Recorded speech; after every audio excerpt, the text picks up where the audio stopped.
o Alexandre de Moraes de ser a lei. Ele é a lei, ele prende, ele solta quando ele quiser, como ele quiser. E o que fez Alexandre de Moraes? Provou que ele estava certo. Provou exatamente isso, que ele é a lei e faz o que ele quiser. Todo tirano precisa controlar o passado para poder controlar o futuro, como sabia George Orwell. Diretor da PF reage a áudios de Mauro Cid e aciona a STF. Graves acusações. Agora já entramos, então, no assunto principal do dia.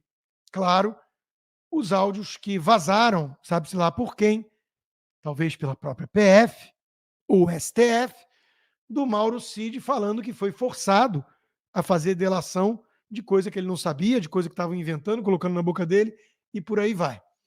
A notinha da PF é a coisa mais ridícula que eu já vi no mundo.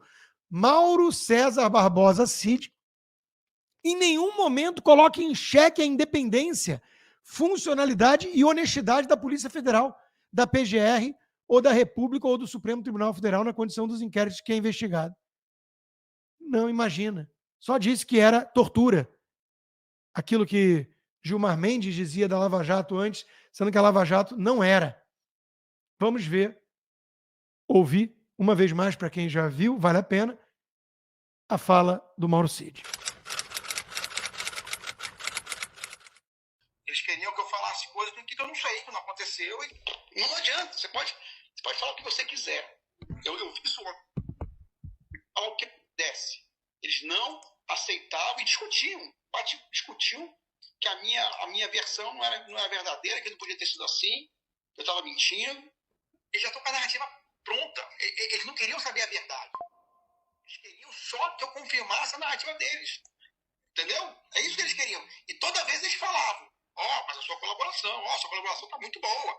Você vai ser... Tipo assim, ele até falou, vacina, por exemplo, você vai ser indiciado por 9 negócios de vacina, 9 tentativas de falsificação de vacina, vai ser indiciado por associação criminosa e mais um termo lá. Ele falou assim: só essa brincadeira são 30 anos para você.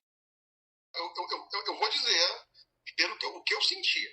Eles já estão com a narrativa pronta deles, é só fechar, e eles querem o máximo possível de gente para confirmar a narrativa deles. É isso que eles querem. Eles são a lei agora. A lei já acabou há muito tempo. A lei é eles. Eles são a lei. O Alexandre de Moraes é a lei. Ele prende, ele solta quando ele quiser, como ele quiser, com o Ministério Público, sem Ministério Público, com acusação, sem acusação. E quando eu falei daquele encontro do Alexandre de Moraes com o presidente, eles ficaram desconcertados. Eu falei: quer que eu fale? Eu não vou botar no papel, eu vou me fuder. Mas o presidente encontrou secretamente com o Alexandre de Moraes na casa do Ciro Nogueira. E aí? O Alexandre de Moraes já tem a sentença dele pronta. Eu acho que essa que é a grande verdade. Ele já tem a sentença dele pronta. Só está esperando passar o tempo, o momento que ele achar conveniente, denuncia todo mundo, o PGR acata, aceita e ele prende todo mundo. Quem mais se fudeu fui eu. Quem mais perdeu coisa fui eu. Pesa todo mundo aí. Ninguém perdeu carreira, ninguém perdeu vida financeira como eu perdi. Todo mundo já era 4 estrelas, já tinha atingido o topo, né? O presidente teve pix de milhões, ficou milionário, né? Tá todo mundo aí. O político é até bom essas porra, que depois ele consegue se eleger fácil. O único que teve pai, filha, esposa envolvido, o único que perdeu a carreira, o único que perdeu a vida financeira toda fudido fui eu. Se eu não colaborar, eu vou pegar 30, 40 anos, porque eu estou em vacina, eu estou em joia. Então vai entrar todo mundo em tudo. Então você vai somar as pernas lá, vai dar mais de 100 anos para todo mundo. Assim, a cama está toda armada. E vou dizer, os bagrinhos estão pegando 17 anos. Teoricamente, os mais altos vão pegar quantos? Essa última parte é muito importante, porque fica muito claro para quem não tinha entendido ainda qual é o intuito de prisões arbitrárias tão insanas como 17 anos, 15 anos de prisão para uma dona de casa sem antecedente criminal protestando. O intuito é esse. O intuito é terrorismo. Fazer terrorismo. É exatamente esse o intuito. Mauro Cid acusou o Alexandre de Moraes de ser a lei. Ele é a lei, ele prende, ele solta quando ele quiser, como ele quiser. E o que fez Alexandre de Moraes? Provou que ele estava certo. Provou exatamente isso, que ele é a lei e faz o que ele quiser. Mauro Cid foi preso após o depoimento ao STF hoje. Agora, não pensem que isso necessariamente anula a delação, sob tortura, sob forçação e de alguma forma, intimidação e manipulação. É o que está dizendo a turma da Globo já, e o Reinaldo Azevedo e todos eles. Não, não, não. Vamos ficar com a delação. Aliás, tem provas. Era só a cereja do bolo, né? Delação de Mauro Cid era a cereja de um bolo já pronto, disse a militante petista Daniela Lima na Globo News. Uhum. Era só a cereja do bolo, entendem? Se você está comprando a ideia de que se cair a delação do Cid, caiu toda a apuração, muita calma nessa hora, grita a militante petista da Globo News. A delação do Cid era a cereja de um bolo já pronto e confeitado. Os principais caminhos estão em documentos obtidos pela investigação. A minuta golpista, a reunião que o presidente fala, joga nas 4 linhas o tempo todo, joga nas 4 linhas o tempo todo. É tudo tão patético. Se ele não tiver uma boa explicação, acabou a delação imprimiada. Cid volta para a prisão. A situação dele se complicou muito, e não é só a dele. A da mulher e a do pai. Explica Natuza na Globo News. Vamos torturar a família toda, né? Para ver se inventa alguma coisa de novo. Porque esse é o intuito, né? Esse é o intuito da prisão dele. Né? Tudo que vem dos bolsonaristas tem método, diz a militante petista da Globo News. Ou seja, eles tratam, teria dito, na verdade, um ministro do Supremo para a Globo News, ou Lula News. Eles tratam todos os bolsonaristas como culpados a priori. Como é que eles podem julgar bolsonaristas se eles têm essa visão? Cadê o devido processo legal? Cadê a inocência até que se prove o contrário? Cadê a imparcialidade? Aquela que o eunuco invertebrado diz que a Jovem Pan não tinha, mas a Globo News deve ter, né? Meu amigo Pouzonov resumiu bem.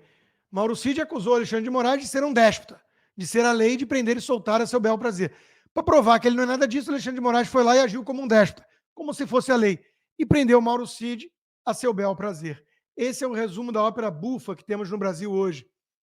Deltan diz que áudio de Cid destrói a credibilidade da PF e do STF, no caso contra o Bolsonaro. E ele já gravou um vídeo também depois, mostrando justamente o absurdo de tudo que está acontecendo. O Mauro Cid acabou de ser preso ilegalmente. Ele já tinha cumprido uma prisão de mais de 5 meses sem acusação criminal formal e agora essa prisão segue adiante, quando o máximo para uma prisão sem acusação é de 40 dias, o que foi sempre respeitado estritamente durante a Lava Jato.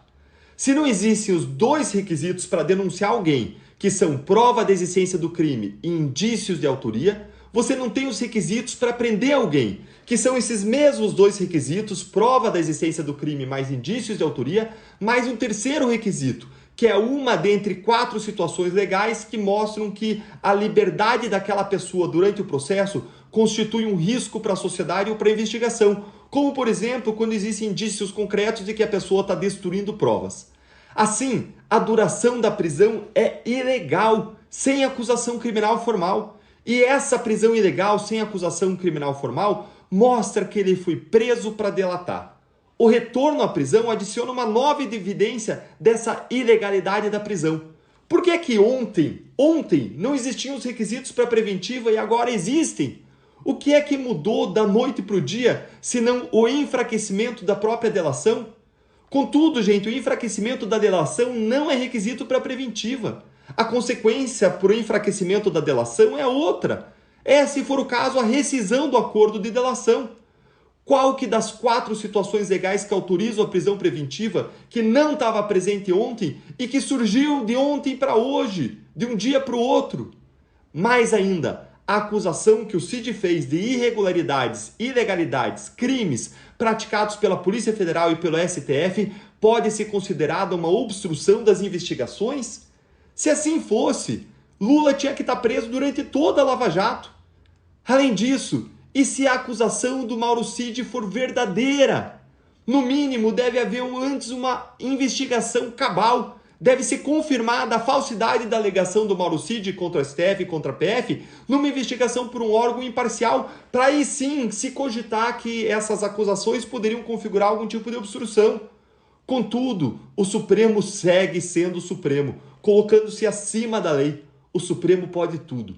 A única saída é uma CPI para investigar isso lá no Senado Federal, onde hoje a oposição começou a se movimentar com esse objetivo.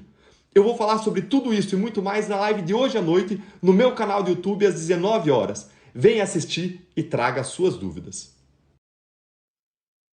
É uma prisão, obviamente, ilegal e arbitrária. Meu amigo Leandro Russo explicou muito bem, né? Vamos lá. Cid foi preso no âmbito do inquérito das milícias digitais. O que isso tem a ver com cartão de vacina? Nada. Cid não tem foro privilegiado. Ele deveria estar sendo investigado na primeira instância. Não havia motivo para uma prisão preventiva. Ele ficou 5 meses preso, sem que houvesse qualquer denúncia. Ele saiu da prisão após fazer uma delação. A PGR foi contra a delação. Foi nessa delação que ele sugere a existência de planos golpistas. E aí ele tem uma conversa vazada onde ele diz que ele estava tendo que confirmar uma narrativa prévia, pré-moldada, porque senão ele estava ferrado. Ou seja, tortura. Tortura. E aí ele vai lá e é preso logo depois, para ver se agora ele delata de novo, inventando mais coisa. Vamos lembrar por que isso é tortura e quem diz que isso é tortura, porque não sou eu, não. Porque é muito grave para poupar a justiça desse tipo de vexame. Emílio Odebrecht fala, e veja, isso teria que ter um inquérito, igual a esse inquérito que nós tivemos aqui, para saber o que se passou. Porque as pessoas só eram soltas, ministro Fachin, liberadas depois de confessarem. E fazer acordo de leniência. Isto é uma vergonha. E nós não podemos ter esse tipo de ônus. Coisa de pervertidos. Claramente se tratava de prática de tortura. Usando o poder do Estado. É disso que se trata. Vamos chamar as coisas pelos nomes. Sem dúvida nenhuma, se trata de pervertidos incumbidos de funções públicas. Isto é uma vergonha. E eu acho que o CJF deveria investigar, a despeito deles terem deixado já as funções. Porque se trata de corrigir para que isso não mais se repita. Como nós estamos perguntando sobre os atos antidemocráticos, o que nós fizemos para chegar até aqui? Pois é, esse era o Gilmar Mendes falando da Lava Jato, que não fez nada perto do que faz o STF/PF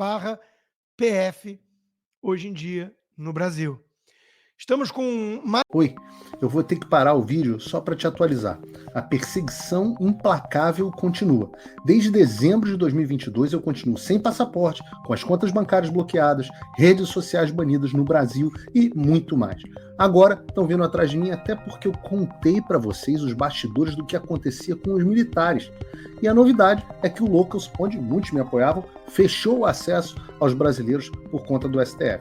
Então criei uma nova forma de você me apoiar diretamente. Você pode ser agora meu apoiador com uma pequena quantia por mês e ter acesso a vários conteúdos exclusivos, ou você pode agora também ser o meu patrono e passar a integrar comigo o meu grupo de elite, um grupo fechado de WhatsApp só para os patronos, além de fazer reuniões de Zoom mensais comigo para a gente discutir a situação do Brasil e do mundo. Se você quer que eu continue fazendo o meu trabalho, me apoia, use o link da descrição e eu garanto que eu vou continuar fazendo a minha parte.